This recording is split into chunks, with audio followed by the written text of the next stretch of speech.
Morning, everybody. Morning. Oh, good. You can hear us. That's good. Always the nervous moment when you start one of these and nobody can hear you.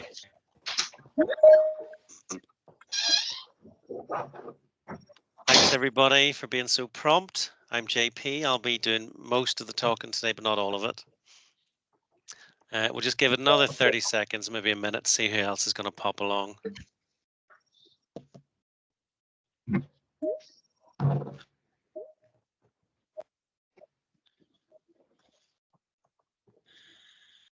Right. We might make a little start and do some introductions here. So my name's JP Irvine. Despite the name, I am not the owner or MD of JPP Law.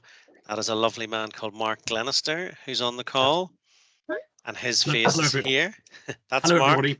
Yeah, pleased to be speaking to you. Mark will chip in at certain points, perhaps towards the end, because we've seen a lot of these share option schemes come up quite a lot lately. We're doing about 5 or 6 this week alone, and they pop up as well. They pop up as well in the context of when you're selling your business too. You need to get your option scheme cleared away and exercised. So that's something Mark can talk about later on. Now, I might ask everyone to mute their microphones because I'm hearing a little bit of kitchen table chat over the Cocoa Pops. That'll be great. Right, so we'll crack on, even though there's lots of people here, we'll just crack on. So, morning everybody. We're here to chat about share option schemes. In particular, we're going to talk about the most popular, the flavour of the month, the EMI share option scheme. What we're going to talk about today is about 6 things broadly. We're going to introduce employee share schemes, the different kinds you can have, just to let you know what else is out there in the marketplace, whether your employer's offering it or not. But really, we're going to then, in the second part, deep dive into EMI schemes, the most popular, the most tax beneficial, the ones Rishi Sunak is very, very keen to push and promote around the UK. We're going to talk about the legal rules that apply and the regulatory rules that apply largely from HMRC that tell you how to do this properly. We're going to talk about how you communicate these things because they're quite technical, they're quite difficult. So communication strategies for an option scheme, how to tell people what the benefits are and how they work. And then we're going to talk about some quite funky stuff that we've seen. So when your option scheme comes to an end, when it terminates, when it exercises, you want it to be a good exercise that leads to selling your company and everyone doing well out of the sale of the company. Just a little bit about us on the next slide. So my name is JP. I'm a corporate lawyer. I've been doing this stuff for the guts of 20 years. I, in the last 5 or 6 years, have just got more and more linked because of my startup clients to share option schemes, because quite a lot of companies, they just can't afford to be paying people big salaries. So they're offering stock options as part of the package, and they're very, very popular. My colleague, for those of you that didn't hear him at the beginning, is Mark. Mark, say hello if you can. Hi, everybody. Pleased to be speaking to you. It's going to be very interesting to hear what JP has to say, because every time I work with him on one of these deals, I learn something new. Yeah, they're fiddly. That's his way of saying they are fiddly and complicated, and you need to get it right, particularly on the EMI schemes. So look, we're kind of keen to know why people are here today. And when we were talking about this talk in advance, we thought it might be because of 3 things. One, that you've got a share option scheme and you'd like to know, is it best practice? Is it working well? Does it do the job? So do you have a scheme and are you here to learn about how it should be working? 2, do you not have any share scheme in your business and are you looking to implement one? Then you'll get probably the most out of this talk today. And the third category of person we thought might just be interested is picking up some tips, seeing what the latest information is in 2024 around share options and how to keep your staff happy. So for those of you, sitting there on the keyboard, not doing your emails, pop into the chat the kind of reasons you're here, and we'll kind of collect those and maybe come back to it at the end. So let's get cracking. There are lots and lots of employment share schemes out in the market today. They have funky names. They do different things, but here's some of the ones we've seen more than others. So save as you earn is as the title suggests, it's a savings related share scheme where you can buy savings with your, or sorry, buy shares with your savings. And you can save up to £500 a month under the scheme, and your employer lets you at the end of 3 or 5 years use your savings to buy shares in the company. It's quite good, um, reasonably popular, um, but there are more popular ones out there. The next one we put up here is the share incentive plans. This is tax advantage too. It's an all employee plan, which is different to the EMI schemes we're going to talk about. So all employees can benefit from the SIP, the SIPs. And it allows companies to award equity shares to employees quite flexibly. The gimmick or the twist with SIPs, SIPs is that the shares are held in a trust for you. You don't actually own them, but that trust gets locked away for 5 years, um, and then it produces. You get your shares and your upside at the end of that time. Another one we see more and more, mainly from people with American parent companies or colleagues that work in a subsidiary or a branch in the US. That's LTIPs.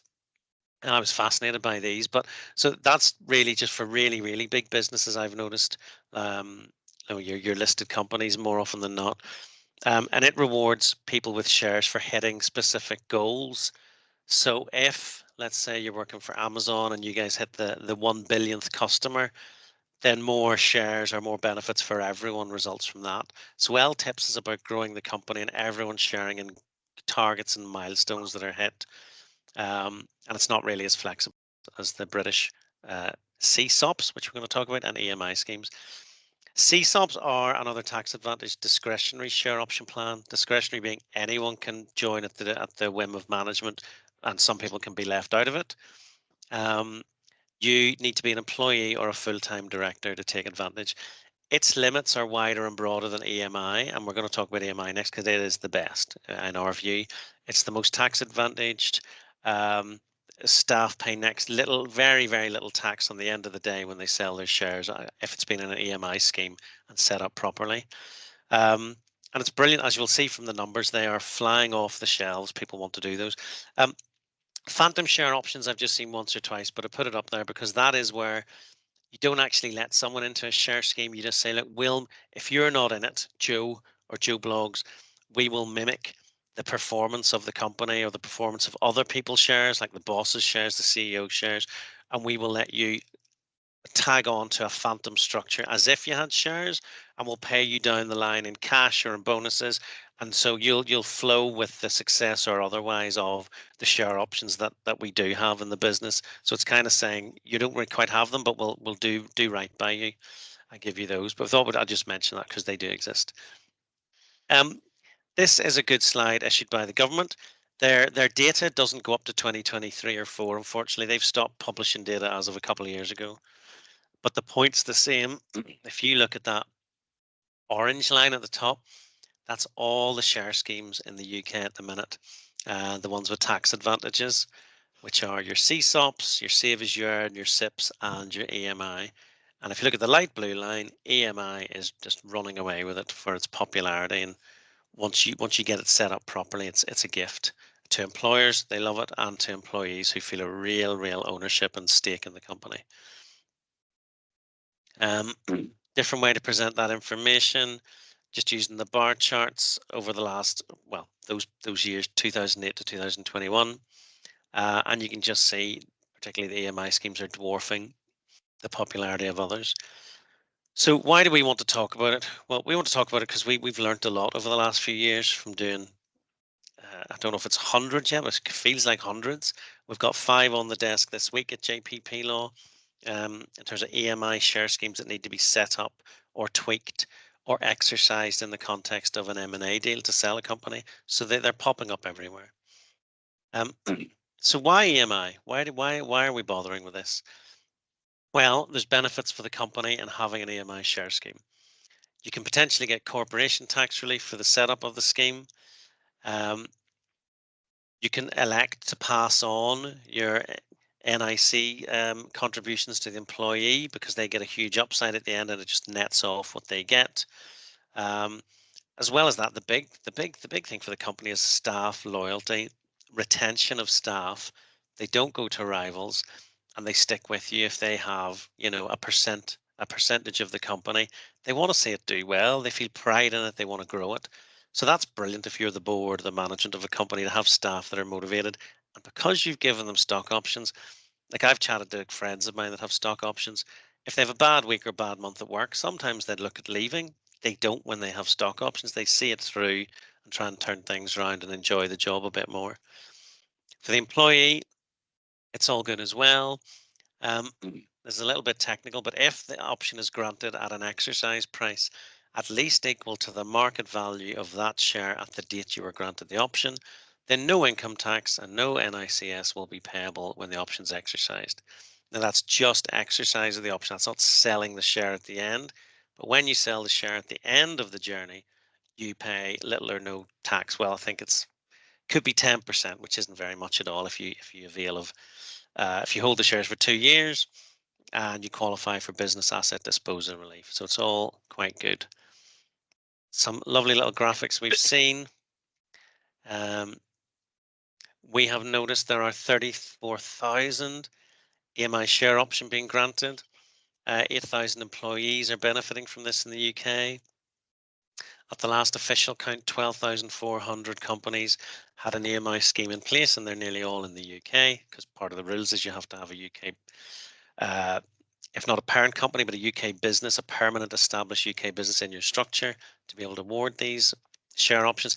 And interestingly, little people don't know this, as long as you have that UK connection and there's a business in the UK, a permanent establishment, you can issue shares in the top company, even if it's in Spain or France, Bulgaria. We've seen Ireland, Bulgaria, Spain in the last few months in our business. But as long as there's that connection somewhere in the group to the UK, the top company issuing the shares can be abroad. So that's quite interesting. And people don't realize that international appeal is there as well. The initial value of the share options granted through EMI schemes is a whopping 460 million. And the interesting initial value of share options granted per employee on average is about 12 grand's worth. So we're talking considerable upside for people who want to feel part of their company's journey and success. Seeing if there's anything interesting in these stats. Interestingly, there's more and more employees that were being granted options each year. If you look at 2015, 23,000, that's basically doubled until 3 years ago. And if our desks are anything to go by, that's gone up again by a fair percentage in 2023 and 2024. And this is good news too, that far column. That's people that are exercising their options, because it's all good and well having options, but they don't mean anything until you actually convert them, exercise them, and turn them into shares. That's where the real value has. Because one of the downsides of options is they can lapse pretty easily and turn into dust if you're disqualified, if you leave the job sometimes, if you do something bad to become a bad leaver. There's an incentive to stick around and get these things converted. We're going to do a little couple of slides, but we've got a video coming, which is going to be a lot of fun because we produced it with AI. So if it's a disaster, don't shoot us. But I'm going to go through some of the quite dry qualifying criteria just for those that are interested in looking at taking on an EMI scheme. These are the big ticket criteria you've got to hit. So for the company, it only works for companies with gross assets of 30 million or less. So we're looking at the small, medium enterprises in the UK. You have to be doing a qualifying trade. So there's a bunch of excluded stuff. We have found HMRC to be reasonable enough.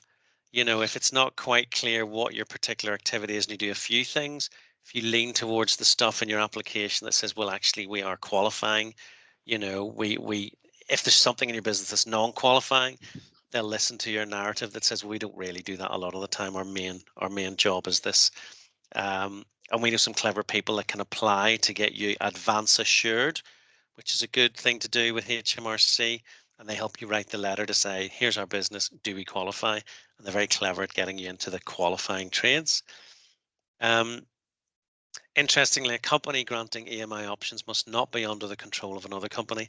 That's basically saying in your structure, the top company, the parent, is the one who's going to issue the shares and the options. Yeah, and that basically says that point. EMI share options must be granted over shares in the top co, the parent company. Now, I'm guessing quite a lot of you are not the fat cat chairman of businesses. You're the founders, you're the CTO, you're the workers. So this is what you need to hit to qualify. Uh, you need to hit a working time requirement, and that can catch people out because if you're just floating in and out a couple of hours a month, you're not going to get EMI shares. You don't have to work every waking day to get them, but you have to work at least 25 hours a week. And if you don't, that's still okay as long as you hit 75% of the actual time you do work in the business for that company. So slice and dice how you divide your week, but it's possible you can have something else in your life, but yet still qualify for EMI with a particular company. You can't also be creaming it in as a founder who's sitting on 30, 40, or 50% of the share capital already. They say, HMRC say, no, if you've 30% or above, you've a material interest in this, so we're not going to let you benefit from EMI tax beneficial options as well. We're seeing more and more, and it's quite clever of employers. They say, yeah, you can have an EMI option if you're a good, hardworking member of staff, full time or part time, but satisfy the 75% rule. But if you're under disciplinary or grievance proceedings or you're under investigation, you can't exercise them. So that's a quite clever handcuff to being a good egg and not falling out with the bosses. So it doesn't matter if you're given the options, you can't exercise them if you're under disciplinary grievance or investigation. So they're kind of meaningless to you. So that incentivizes people to be decent with their colleagues, get on with it, um, and not maybe, go the way you might be if you're upset at work and you might end up in a disciplinary grievance or investigation situation. So they're the things you have to do to qualify for EMI. For those that want to know a bit more, we have we've a pretty refined process at JPP Law that helps companies figure out if these share option schemes are right for them. Um, it's not overly technical, and people like myself and Mark make it pretty easy to understand. But first of all, you all have to work out, are you eligible? We we'd field a lot of calls per week saying, oh, I have A ordinary shares, or I work 17 hours a week. Do I qualify? And we could spend our lives answering those questions. So we thought, let's be clever. Let's create a checklist, a really cool modern checklist that takes account of the changes, because there was a couple of changes last year to EMI share option schemes that the government kind of introduced to the way you present the option contract. So we built this checker tool we call the checklist or self-test checklist that everyone can have. We're not going to attach, I don't think you can attach it to a presentation, but look, write in the chat. We think we have most of your emails. We'll send out this checklist for free and just have a look at it and see if you tick the boxes. And if you have a scheme that's EMI and you can clearly say you don't hit the test, come back to us because we can help you with HMRC navigate through any bumps uh, in the company that would otherwise disqualify it from having EMI. So anyway, the process that we run through is establishes your eligibility using our little tracker tool. Then you have to make sure you have authority to issue options in the first place. Some companies don't get that and they absolutely make a mess because they haven't cleared this share option pool from existing in the first place. So you need authority and buy-in from all the shareholders. Um, you are wise and advised to take an EMI valuation. That doesn't mean spending thousands and thousands of pounds. If you have a recent share capital event like a funding round that you know a certain price was set for your shares, you could probably construct a letter yourself to argue for a lower share price or lower exercise price. And you'd want HMRC to value it lower rather than higher because you're trying to get a low exercise price for your staff. But to get someone, either your accountant, a tax person, is an investment of a few hours to get that right.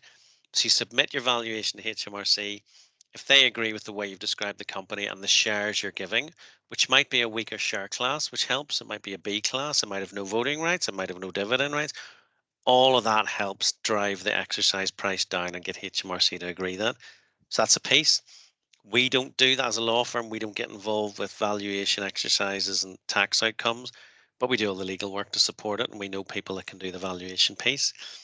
You don't have to do the valuation piece, but if you don't and you make up an exercise price on your own, you're taking risks that, someone at the end of the day when they sell might get pulled up by HMRC who said, well, no, you didn't, that they really weren't worth that 1 penny back a few years ago when you said they were clearly £5 or more. So valuation is another area of this you need to get a little bit of advice.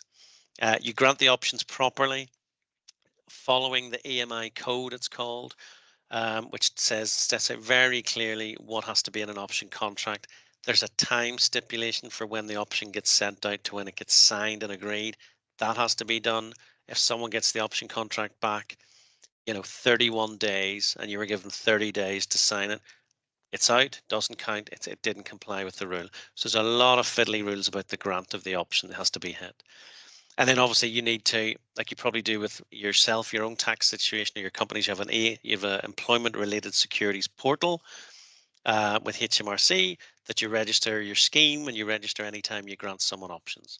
It's fairly easy to work, but you might want a bit of hand holding with an accountant or tax person. And we know a few things about that portal as well. So that's the tried and tested process. I don't want to spend too much on tax because that's not what we're about, but just very briefly to talk about the tax treatment. There is tax upside from EMI options, no doubt about it. There is no income tax payable or any national insurance contributions on the exercise of the option.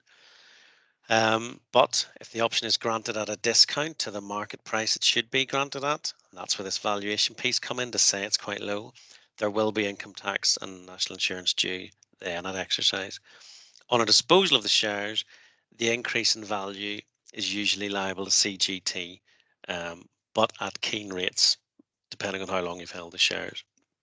There are lots and lots of disqualifying events, like leaving the business as the big one that you need to then exercise very quickly.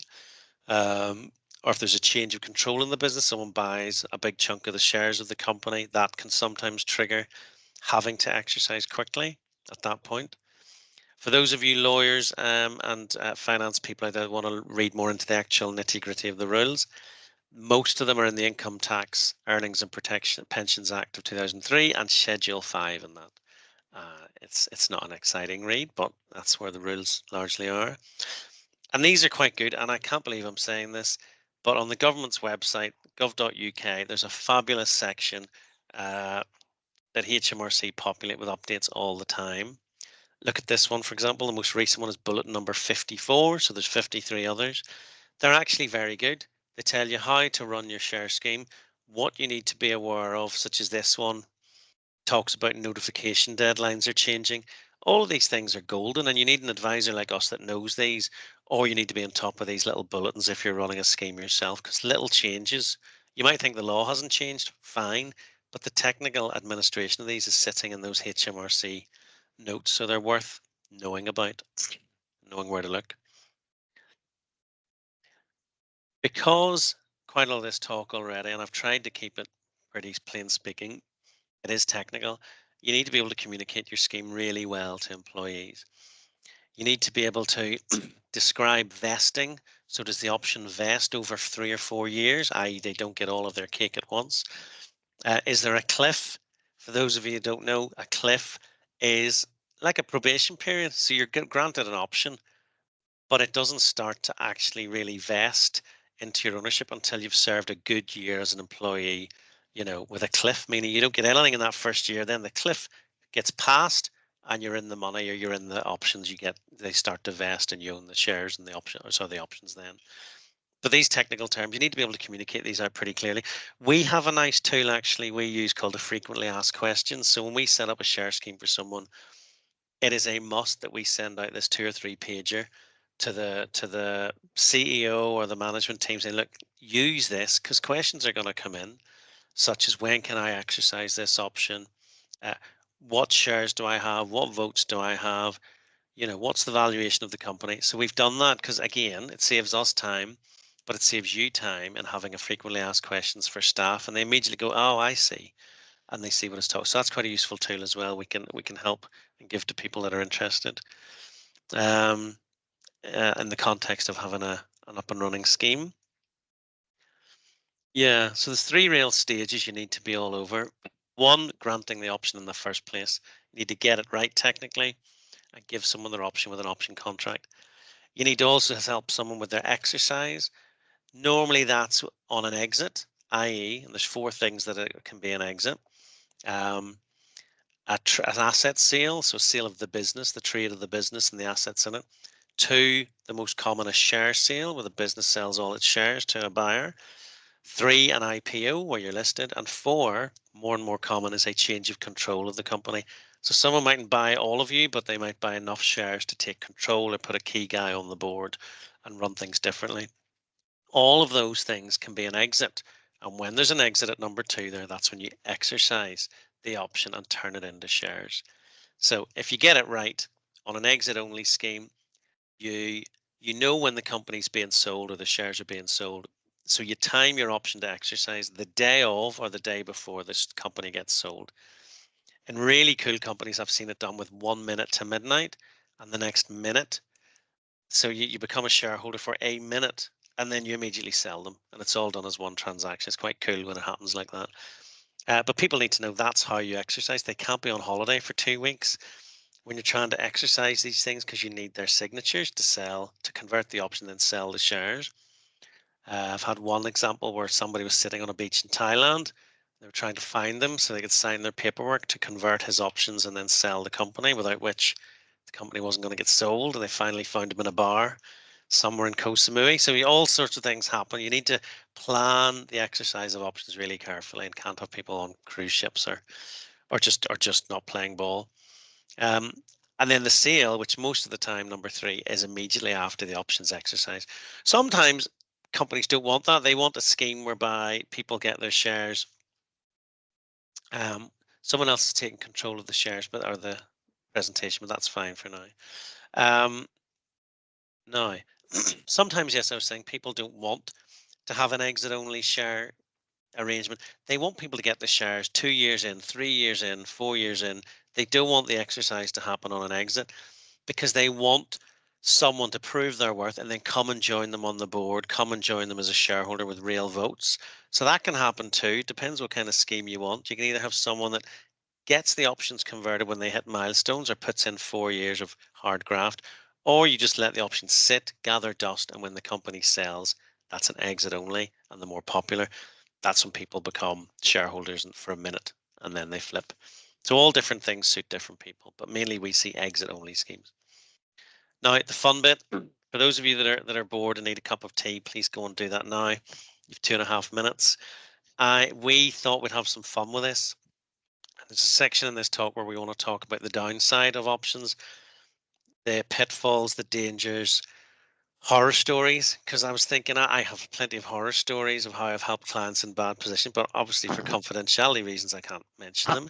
So we have created a video using AI to talk about the pitfalls. Forgive the branded stock labeling, but we're going to run this for 2.5 minutes. If you can't hear it, there'll be notes accompanying, and I think Julie will send those out after the talk. But we'll pick this up after. Just so have a look at this little video.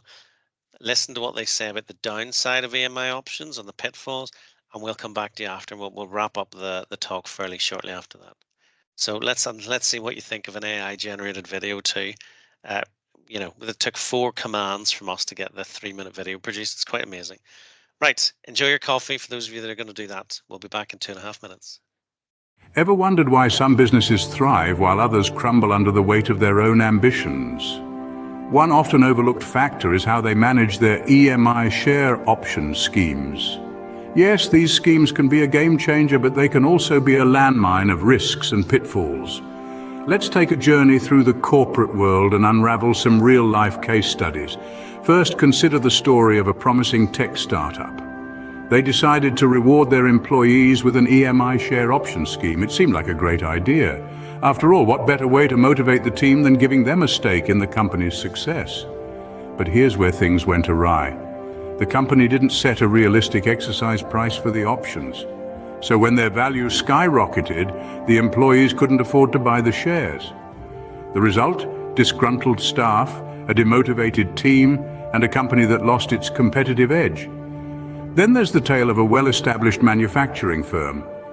They also introduced an EMI scheme, but their downfall was a lack of clear communication. The employees didn't understand the scheme's complexities, the vesting schedule, or the tax implications. This led to confusion, dissatisfaction, and a high employee turnover rate. And who can forget the case of a rapidly growing e-commerce business? They granted EMI options without considering their future funding needs. When they needed to raise capital, they found that the share dilution caused by the EMI scheme made it difficult to attract investors. The business ended up in a financial quagmire. These stories paint a clear picture of the potential pitfalls of EMI share option schemes. But they also give us valuable insights into how to avoid these traps. So what have we learned from these case studies? Firstly, it's crucial to set a realistic exercise price for the options. This encourages employees to buy the shares and align their interests with the company's. Secondly, clear communication is key. Employees need to understand the ins and outs of the scheme, the vesting schedule, and the tax implications.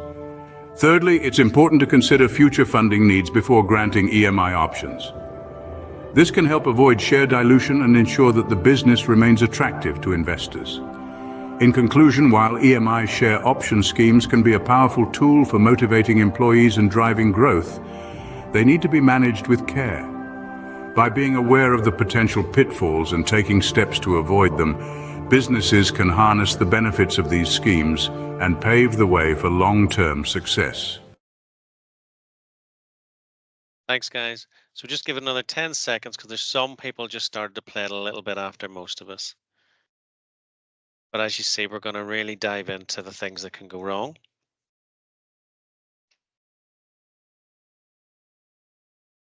So for most people that have finished the video, that was good. I don't know what you thought of that. We liked the fact we could say all the bad messages through an AI robot and not have to say it ourselves. But yeah, no, these things do go wrong, and we've got involved with some cases where we've had to liaise with HMRC and tell a good account of why something has gone wrong, such as why the relevant restrictions on shares haven't been communicated to staff when the shares were granted, the options were granted. That's something you have to do. It's in the rules. You have to tell people the relevant restrictions on the options, such as they're subject to compulsory transfer in certain situations if they're a bad leaver. You know, that there can be subject to drag and tag rights. For anyone that has heard of those, drag rights meaning you have to sell your share if enough of a majority have decided to sell the business. Under many articles of association, you have to flow, you have to be dragged with the rest. But that's it. If you don't tell people the restrictions on the shares when you grant them the option, that can lose EMI status. And we've got involved with HMRC, and luckily we've been successful in every case to date, saying, come on, give them a buy ball. They've gone and quickly, you know, as a result of this exercise, gone and told the staff what they should have at the beginning, and they've agreed not to let the EMI benefits lapse. But it's very technical area. So here are some of the things that we see quite a bit. The company coming control of another company, even though you mightn't go through an M&A, it might be you give away 20-30% of the shares at board level. If you don't communicate that change of shares, that could be an event that disqualifies. If you significantly vary the terms of the option, so you start shifting around when the exercise date can be on people, that can disqualify the option from EMI benefits. There is a note, one of those HMRC guidance notes, saying if discretion is too wide and the board has total discretion to chop and change anything, that doesn't count. We're not going to count that as a valid EMI option.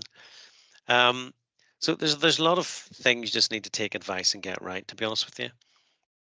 Once you come to exercising your option, it should be all good. The value should have increased in the company, and the people with the shares that have converted should get a good, nice return on them and a nice increase in value. If Mark's around, Mark, are you there? Yep. We might just have a quick chat on what we've seen lately.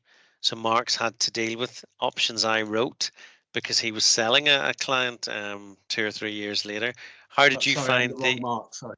Oh, that's okay. Mark, are you all right to speak? Yes, absolutely. Yeah. I mean,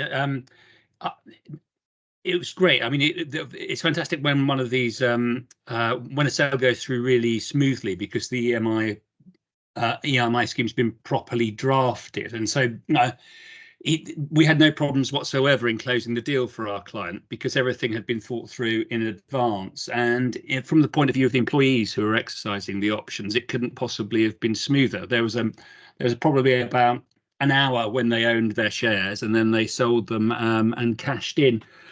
Quite rightly, after all the effort they've put in. I mean, I think that when you're planning these things and you're moving towards completion, one of the key things for the people on the board running the company and preparing for the sale, because they're often the main shareholders, of course, is as the video has stressed, and also as JP has stressed, is communication.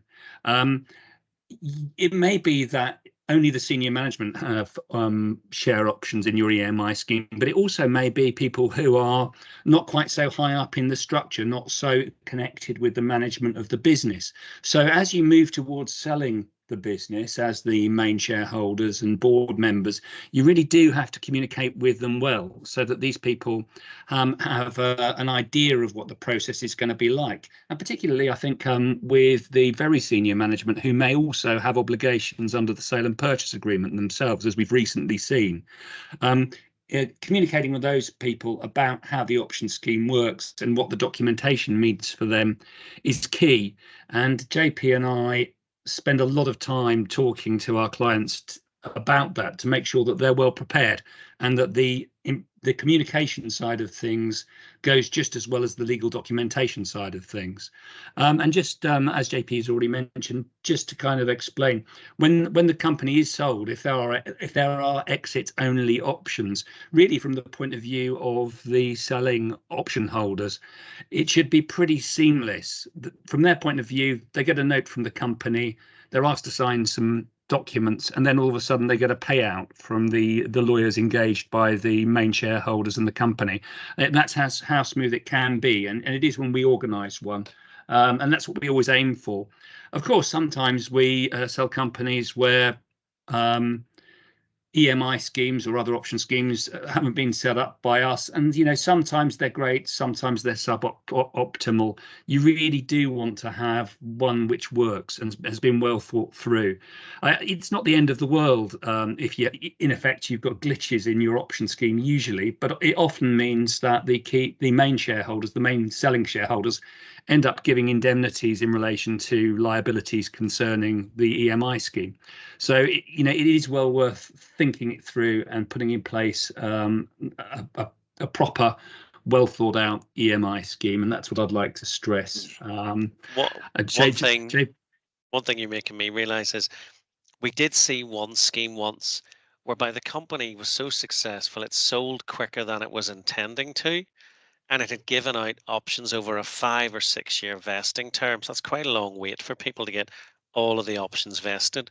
So I think they sold the company in year 3, but didn't have in the rules that there should be acceleration in the event of a quick sale or an exit. So the poor sods that had worked really hard only were able to get 50%, being 3 years through a 6 year term.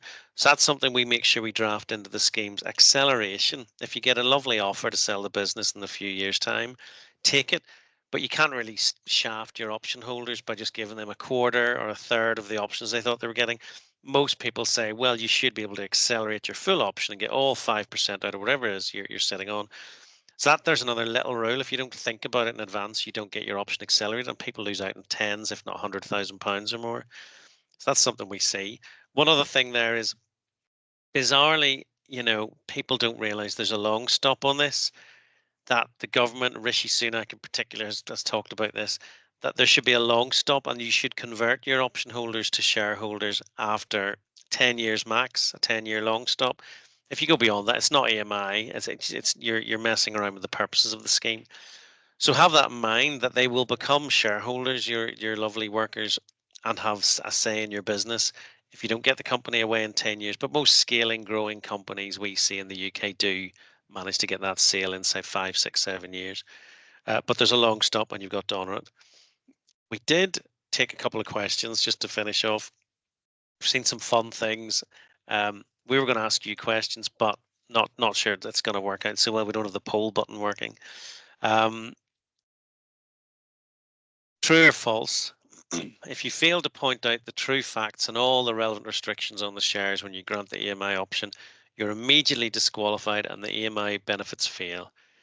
That should be true, but it's false because we've seen a couple of mistakes made by client companies. We were able to get involved and have a discussion with HMRC and say, look, they didn't quite do all the things they should have at grant. Look at all the good work, the articles of association, the options scheme, the communication piece, the frequently asked questions. Look at their overall motives here, guys. We think you should reinstate EMI status here, and they did. So although you can sail close to the wind and breach a rule, all is not lost. You can have a chat with HMRC, and they are open to listening to, giving you a bye ball. EMI schemes, people think a very British thing. They're a very British creation, and you have to be a UK person to enjoy them. And some people think if you have Irish, French, Spanish, Bulgarian, or international subsidiaries, you're stuffed. You just can't use EMI options. That is false. As I said before, you can issue the shares in the parent company, which may be sitting in Bulgaria or France that we've seen. As long as there is that connection to the UK and a UK subsidiary that qualifies as part of the structure, then you can still issue EMI options, which is good. But it does get processed through the UK payroll, so you have to be a UK taxpayer to benefit. Another thing people think when they come to us is, I've got 5 employees but 2 consultants. I can't use an EMI scheme, or I can't get an option scheme off you guys. We say no, we draft them as an umbrella. So you get all the people you want an EMI option given to, drafted with one contract, and you produce another version that's not qualifying. It was never meant to be EMI qualifying for other consultants, non-execs, chairman, people that float in and give a couple of hours a month.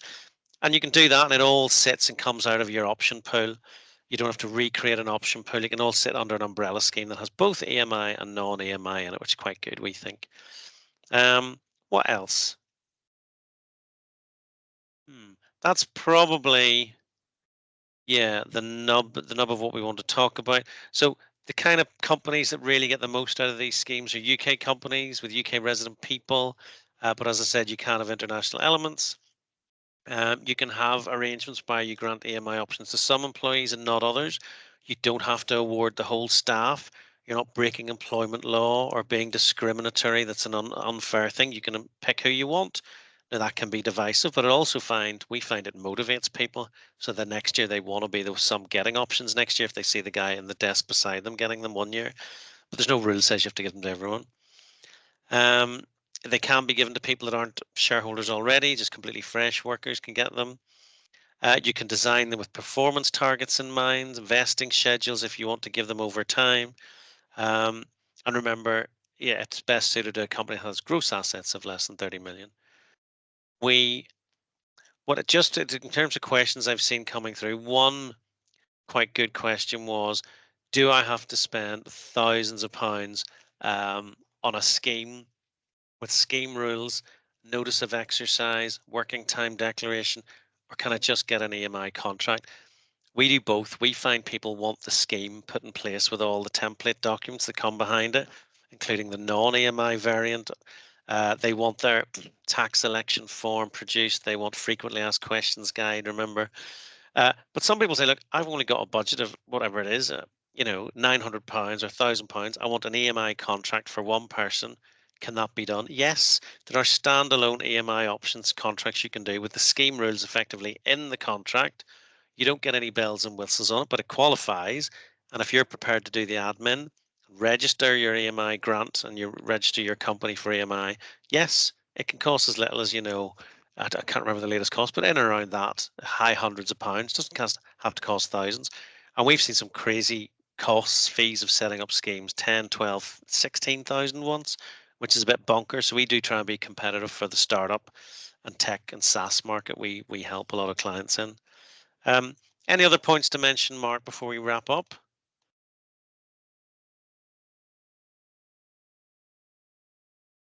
No, are we good? So I guess the big takeaways are, please write in, drop us your email. We'll get you that checklist. Have a look at the modern tests. It's an easy one-pager. See if you qualify. See if you have a scheme and you've suddenly not qualified. We can talk you through that and help you with that. If you're interested in taking a full-blown scheme, let us know. or the simple approach, just a single EMI contract for one person you want to do a good turn to.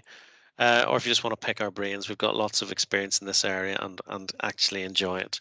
And we enjoy making dodgy AI videos to help break up a talk as well. So whether that worked or not, it kind of served its purpose.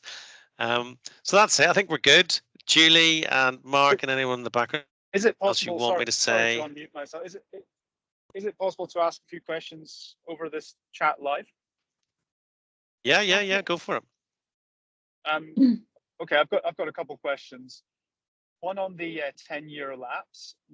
When you say employees have to convert to ordinary shareholders, Gone quiet for what me. does that mean for the employees if they reach the 10-year lapse period? So we missed the first bit of your question. Can you repeat the first sentence for us, please? Sorry, I'm not sure if you can still hear. What does it mean for the employees if they reach the 10-year lapse and they convert to ordinary shareholders? Well, it's a good thing overall. So in a sense, they must convert. So usually the exercise price is low.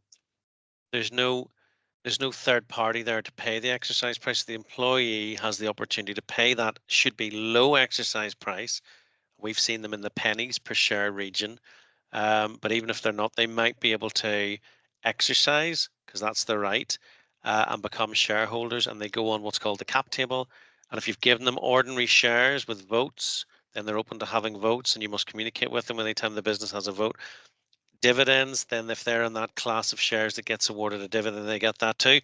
But that's the point. You can't suddenly make somebody work for 10 years or 9 years, say, oh, well, we didn't sell the business, sorry about that, and your option disappears, because they've put in serious years of graft to get there.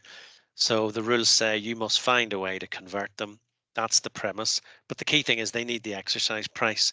They need to pay that. What I've seen generous employers do is just give the employee the money to buy the shares in themselves if they haven't succeeded in selling the business after 10 years. So that's what we see. There's ways found to get the exercise price paid and the shares put into the shareholders' ownership, the employees' ownership. So any more little questions? We've got a couple of minutes. One of my employees, some of his shares have vested, and he's Yep. now leaving the business. For the shares that have vested, does he need to exercise them?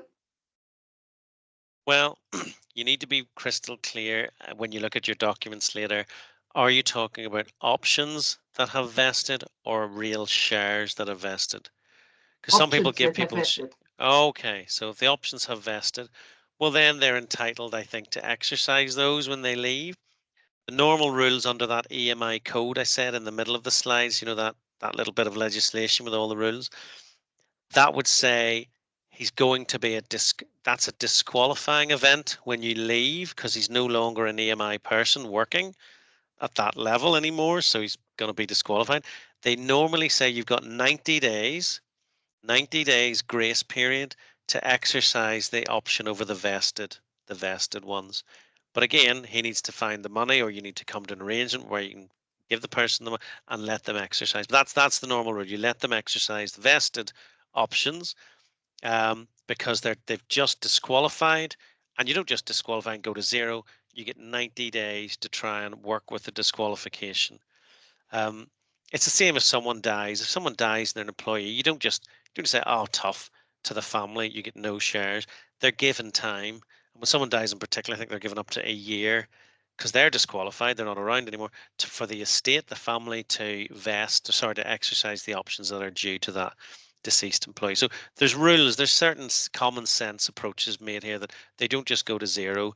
There's 90 days or a bit longer in some cases to exercise the options that are vested and turn them into a shareholder, and then maybe sell them quickly. Yeah, I don't know if you have a shareholders agreement in place, but that would say when you leave, maybe you have to sell the shares anyway back to the company or to someone else at a certain price. But that's another conversation, what you do when they're a shareholder.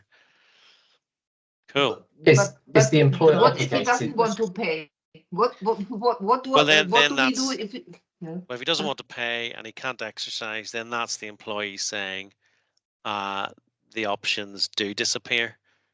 You don't Okay. have to keep them open for them, but you need to give them a chance, an opportunity to exercise the option. But they need to find that way to pay. It shouldn't be a high Okay. price anyway, normally. Any other questions before we go? Yeah. Thank you. Could I ask a quick question? Yeah, I sure. have over 30% of the company. We set up an EMI. Well, I didn't. It was set up for us. I have an Yep. EMI scheme. I was granted some shares 3 years after we started for hard work and no salary. But I've got over 30% of the shares, which I wasn't aware of at the time, that this was a qualification. What are the tax implications for myself, especially as we're about to issue some more shares? Well, Tell me. just last week, we had a chap that restructured the business. Once he saw he was getting to the threshold of having material interest, he issued more shares to lots of other people. So he kept his interest at sub 30% because it was in his interest to give more shares to different people and enfranchise them. If that's not an option for you, we'd have to look at the details. But I think you wouldn't just lose all your benefit, because when it started out, it was intended to be EMI qualifying. I think you'd have to have a chat with HMRC and see if at a certain point they'd cut off the benefit. But I'd like to think you'd get the benefit up to 30%, and above that, it might be treated as a regular non-tax efficient option. But am I allowed to have the shares even if Yeah. I do pay the tax on it? yeah, you're allowed to have the shares. You can even issue yourself more shares. I think you're saying you're going to do more soon. Yes, we are. We've just passed it through the shareholders, all of the Yeah. shareholders in a shareholders meeting, and they've agreed to another 5%. Yeah. Which So will be you'll hold those, but distributed just in a between different the way. directors. Yeah. Sorry. So you'll hold those, no problem, just in a different way. You don't just get a blanket EMI protection over everything you hold. It's only over those that qualify. So it sounds like most of your holding would qualify. I think it'd be unfair to say, oh, you've amassed so much you get no benefit. But if you want to drop Mark or myself an email if that's a quandary. But I think you should get some upside from that. But yeah, you should crack on with the plan. Give the new shares out to everyone, including yourself. Don't let that hold it up. But that won't benefit from any. Yeah, we're Yeah, giving Matt. it to employees as well who are not directors or owners of the company at the moment. That's the main reason it was set up. In But fact, we've also issued it to the directors. we'll definitely send you the checklist in your case, because I think there's a section on what happens when you go over the material interest threshold. I can't recall the top of my head, but there's a nice paragraph on it. So let me send you that after the call. Thank Can I you. ask a quick question? Very We'll quick do one question. more, and that's us. We're 2 minutes to 11 o'clock. Yes, crack on, my friend. So is there quite normal to have part of the scheme rules of the EMI scheme to such that if the employee leaves, it's quite simple. They don't have any benefit. They That's lose right. their benefit.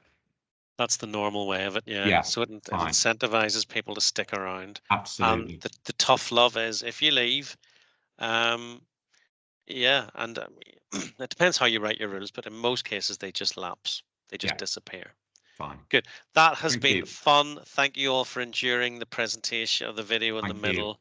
And we had a ball. So look, keep in touch. You know we're here. There's lots of other good firms as well and good advisors that do this stuff. We do probably more than most, just so we've seen a few horror stories and have had to deal with our friends at HMRC to help people out. But yeah, we love it, and it's a good growing thing, and it's great that the UK backs these and wants to see more of them. So please get in touch if you have any questions. Thank you, one and all. That was very, very good. All right, guys. Thanks for your attendance. We'll be in touch. Drop us a note if you Bye. want to stay in touch. Thanks. Bye.